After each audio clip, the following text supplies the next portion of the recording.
Chris গেলের funny run থেকে শুরু করে পাকিস্তানি বোলারের উইয়ার্ড সেলিব্রেশন এবং টিকটকারদের থেকে ইন্সপায়ার হয়ে ছাপরি হেয়ারস্টাইল, ক্রিকেটের এমনই কিছু ফানি মোমেন্টস দেখবো আজকের ভিডিওতে, যা দেখার পর একটু হলেও আপনার মন ভালো হয়ে যাবে। তো ভিডিওটি শুরু করার আগে সবাই একটি লাইক এবং চ্যানেলটি সাবস্ক্রাইব করে রাখুন। নাম্বার 15, ভাই এরকম টিমমেট থাকলে এনিমির আর কোনো দরকার নেই। অস্ট্রেলিয়া ভার্সেস শ্রীলঙ্কার ম্যাচে শেন ওয়াটসনের করা এই বল এডস হয়ে উইকেট কিপারের হাতে চলে যায়, আর তখন নন স্ট্রাইকার ব্যাটসম্যান রান নেওয়ার জন্য ছুটে চলে যায়। তারপর উইকেট কিপার অপর প্রান্তে বল ছুড়ে মারলে ইজিলি তারা তাকে রান আউট করে ফেলতে পারে, যা দেখে ব্যাটসম্যানও হোপ ছেড়ে দিয়েছিল। কিন্তু সেখানে ক্লার্ক স্টাম্পের জায়গায় শেন ওয়াটসনের হাঁটুতে বল ছুড়ে মারে, আর ব্যাটসম্যানও এই সুযোগে ক্রিজে পৌঁছে যায়। Inside edge and now big trouble. Turunga has to be gone. No. Number 14, Rohit শর্মার ফানি মোমেন্টস তো আপনারা অনেকেই দেখেছেন। কখনো সে মাঠের মধ্যে প্যান পড়ছে তো কখনো ক্যামেরাম্যানের উপর ভারকাচ্ছে। ইন্ডিয়া ভার্সেস নিউজিল্যান্ডের এই ম্যাচেও সে এমন এক ফানি ইনসিডেন্ট ঘটিয়েছে, যেখানে সে টস জেতার পর এটাই ভুলে যায় যে ব্যাটিং নিবে না ফিল্ডিং, আর এটা ভাবার জন্য লিটারেলি সে 12 সেকেন্ড সময় নিয়েছে। Heads is the call.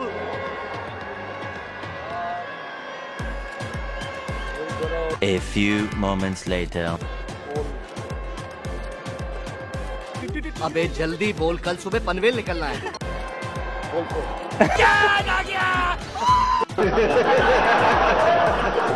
Number 13, ভাই আগের ক্লিপে তো দেখেছি রোহিত শর্মা শুধু টসই ভুলে গিয়েছিল, তবে এই প্লেয়ার তো ভুলে যাওয়া সকল স্টেজই পার করে ফেলেছে। অস্ট্রেলিয়ার ডোমেস্টিক ক্রিকেটে ফাওয়াদ আলম ব্যাটিং করার জন্য ক্রিজে আসছিল, কিন্তু অর্ধেক পথ আসার পর তার মনে হয় সে ব্যাটই ফেলে এসেছে।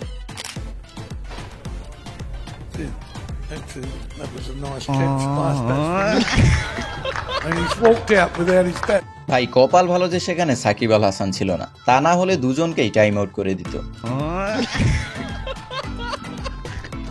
নাম্বার 2, সেঞ্চুরি করার পর সাধারণত আমরা প্লেয়ারদেরকে সেলিব্রেশন করতে দেখি, তবে আপনি কি কখনো 99 রানে কাউকে সেলিব্রেশন করতে দেখেছেন? ওয়েল, এমনই এক ইনসিডেন্ট হয়েছিল ইয়াশাসবি জয়সওয়ালের সাথে, যেখানে সে ভুলবশত 99 রানে সেলিব্রেশন করে বসেছিল।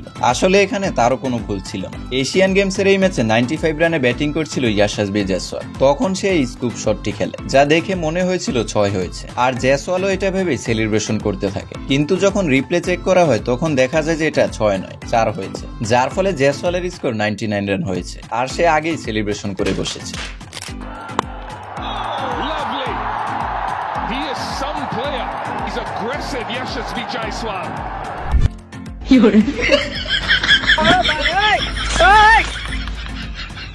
11 নম্বরে রয়েছে আব্দুল রাজ্জাকের ফানি ফিল্ডিং। ক্রিকেটের ফানি মোমেন্টস এর কথা বলা হবে আর পাকিস্তানি প্লেয়াররা থাকবে না, এটা কিভাবে হবে? পাকিস্তান ভার্সেস ইংল্যান্ডের এই ম্যাচে বাউন্ডারি লাইনে ফিল্ডিং করছিল আব্দুল রাজ্জাক, আর বল ধরতে গিয়ে সে পা পিছলে পড়ে যায়, কিন্তু তারপরও সে থেমে থাকেনি। আবারও সে বল ধরতে যায়, কিন্তু দ্বিতীয়বারও সে পড়ে যায়, আর বল তার পায়ে লেগে দূরে চলে যায়। তারপর থার্ড অ্যাটেম্পে সে যেমন তেমন করে বল থ্রো করলেও এদিকে ব্যাটসম্যানরা দৌড়ে 4 রান নিয়ে নিয়েছে। Over pitch by Razak and fumble as well. It's getting a bit damp out there, I think, and he's fumbling again. ভাই এর চেয়ে ভালো তো বাউন্ডারি হয়েছে, তো কমসে কম লজ্জার হাত থেকে তো বাঁচত। সঠিক বলেছেন। নাম্বার 10, 2023 এশিয়া কাপ ফাইনালের কথা তো আপনাদের সবারই মনে আছে, যেটা ছিল খুবই বোরিং এবং ওয়ান সাইডেড একটি ম্যাচ। আর এই ম্যাচে মোহাম্মদ সিরাজ পুরো শ্রীলঙ্কাকে একাই ধরাশায়ী করে দিয়েছিল, যেখানে সে 6 উইকেট তুলে নিয়ে শ্রীলঙ্কাকে মাত্র 50 রানে অল উইকেট করে দিয়েছিল, যেটা ছিল একটি ওডিআই ম্যাচ। আর এই ম্যাচেই এমন এক ফানি ইনসিডেন্ট ঘটেছিল মোহাম্মদ সিরাজের সাথে, যেখানে শ্রীলঙ্কার একের পর এক উইকেট পড়তে থাকলে ইন্ডিয়ার সকল ফিল্ডাররা 30 ইয়ার্ড সার্কেলের ভিতরে চলে আসে। তারপর মোহাম্মদ সিরাজ বোলিং করলে ব্যাটসম্যান মিডনে শট খেলে, আর সেখানে কোনো ফিল্ডার না থাকায় সিরাজই দৌড়াতে দৌড়াতে বাউন্ডারি পর্যন্ত চলে যায়, আর তার এই ডেডিকেশন দেখে সবাই তার উপর হাসতে থাকে। The bowler is chasing it. Can he get there? No. Number 9, প্লেয়ারদের মিডল স্টাম্পে বল লাগলে যে কতটা পেইন হয়, এটা শুধুমাত্র যার সাথে হয়েছে সেই রিলেট করতে পারবে। ইউরোপের এই ক্রিকেট লিগে প্রথমে ব্যাটসম্যান 3 রান নেওয়ার জন্য দৌড়াচ্ছিল, আর তখন ফিল্ডার রান আউট করার জন্য বল থ্রো করে, যেটা স্টাম্প বাদ দিয়ে ব্যাটসম্যানের দিকে যাচ্ছিল, আর ব্যাটসম্যান বলের হিট থেকে বাঁচার জন্য পা মেলে দেয়, যাতে বল তার পায়ের নিচ দিয়ে চলে যায়। কিন্তু চুম্বুক যেমন চুম্বুককে টানে, তেমনি এখানে বলকে টানছিল। প্লেয়ারের পজিশন এবং বলের হাইট একদম পারফেক্ট ছিল। তারপর 3 বল একসাথে ক্র্যাশ করে। Yeah, the brother's not helping.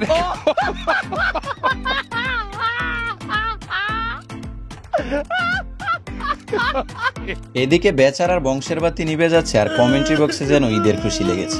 One like equal justice for this player. Number 8, cameraman never dies. এই কথা তো অনেকেই শুনে থাকবেন। যতই ক্রুশাল সিচুয়েশনই হোক না কেন, ক্যামেরাম্যান কিন্তু ঠিকই ভিডিও বের করে নিয়ে আসে। তবে সামনে যদি কোনো মেয়ে থাকে তাহলে ক্যামেরাম্যানেরও পাত্তা কেটে যায়। অস্ট্রেলিয়া ভার্সেস ইন্ডিয়ার এই টেস্ট ম্যাচে ক্যামেরাম্যান গ্রাউন্ডের ফুটেজ নিচ্ছিল। যেই ক্যামেরাম্যানের চোখ কেউ ফাঁকি দিতে পারে না, সেই ক্যামেরাম্যানই নাকি গ্রাউন্ডে পড়ে থাকে এত বড় হেলমেট দেখে।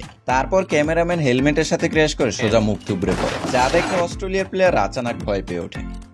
It's been a while since it's been in the news. The helmet's there. Look out, Joe. Oh no, no, Joe. আমি শিওর ও নিশ্চয়ই কোনো মেয়ের দিকে ফোকাস করছিল। अबे लड़की दिखाता रहेगा, हमें कब दिखावा? अबे तू है कौन तू? बताओ इतना मादर।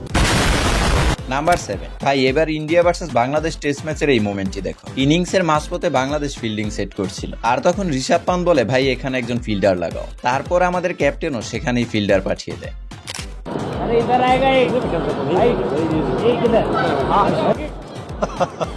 ऋषभ पंत ये कह रहे इधर फील्डर आना चाहिए, बॉलर को बता रहे हो फील्डर, और बॉलर ने लगा भी दिया।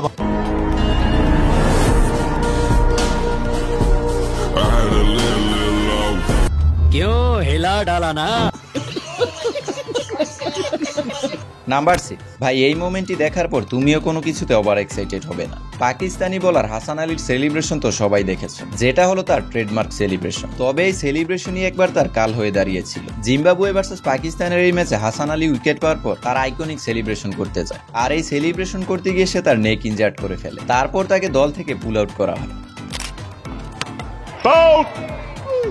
Hassan Ali strikes again.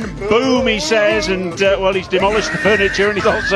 हाँ भाई कैसी लगी आगे स्वाद।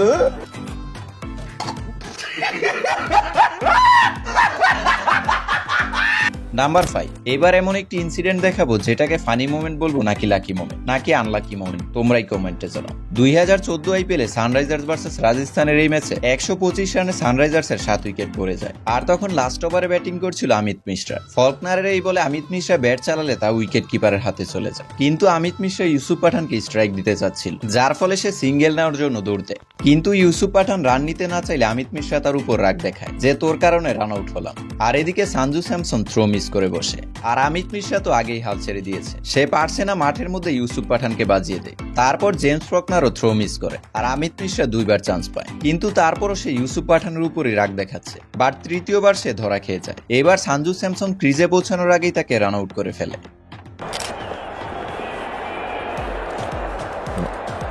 Oh dear. Oh, they missed how many times? তো এটাকে লাক বলবে নাকি বেকুবি, কমেন্টে জানাও। নাম্বার 3, আপনারা অনেকবারই দেখে থাকবেন ব্যাটসম্যান ব্যাটিং করার সময় সামনে অস্বাভাবিক কোনো কিছু দেখলে ডিস্ট্র্যাক্ট হয়ে যায়। তবে কোনো বোলারের হেয়ার স্টাইল দেখে ব্যাটসম্যানকে ডিস্ট্র্যাক্ট হতে দেখেছেন? ওয়েল, এমনই কিছু হয়েছিল অস্ট্রেলিয়া ভার্সেস ওয়েস্ট ইন্ডিজের এই টেস্ট ম্যাচে। ইনিংসের এক পর্যায়ে অস্ট্রেলিয়ার হয়ে বোলিং করতে আসে কলিন মিলার, আর যখন সে নিজের ক্যাপ খুলে তখন তার হেয়ার স্টাইল এমন দেখায়, আর তার এই ছাপরি হেয়ার স্টাইল দেখে ব্যাটসম্যান তার হাসি থামাতে পারছে না, এমনকি অস্ট্রেলিয়ার প্লেয়াররাও তার উপর হাসছিল। Miller. I bowled 28 overs. Just Courtney Walsh is laughing.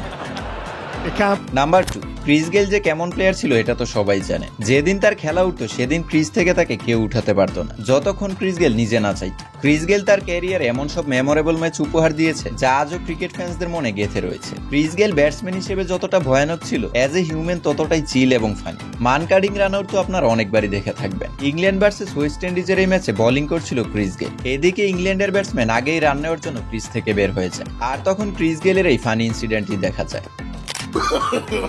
no no no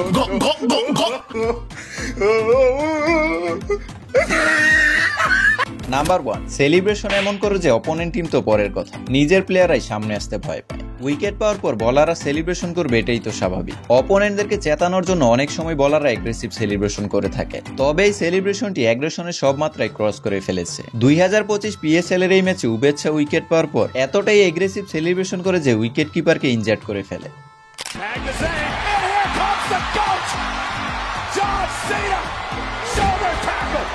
तू बहुत सही दोस्त है मेरे भाई। अरे तेरे जैसे दोस्त हो ना तो दुश्मनों की जरूरत ही नहीं है। তো গাইস এই তো ছিল আজকের ভিডিওটি ভালো লাগলে অবশ্যই লাইক এন্ড সাবস্ক্রাইব করবে। তো দেখা হচ্ছে নতুন কোনো ভিডিওতে, ভালো থাকবে। Love you.